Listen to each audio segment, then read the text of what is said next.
Peterbilt offers several seat options to maximize your comfort, whatever your application is. Please note that some of the features demonstrated here are optional, and your vehicle may or may not include them. To manually set the fore and aft position, locate the bar below the seat cushion. Slide the seat where you want it. The seats in this vehicle are equipped with a switch that locks out the fore and aft isolator function in the seat. When locked, the seat will not move back and forth and only allowed to move up and down with the vehicle's movements. To set the seat height, locate the large switch on the left side of the seat cushion in the center of the seat pad. Press up to move the seat higher and down to move the seat lower.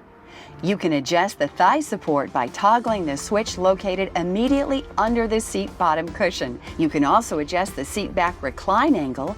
Suspension stiffness is adjusted by pressing forward for firm and backward for soft. For easy access out of the cab, the seat is also equipped with an express down feature. Finally, you can adjust the lumbar support by using the switch bank located on the side of the seat cushion. Seat heating and cooling options may also be on your vehicle.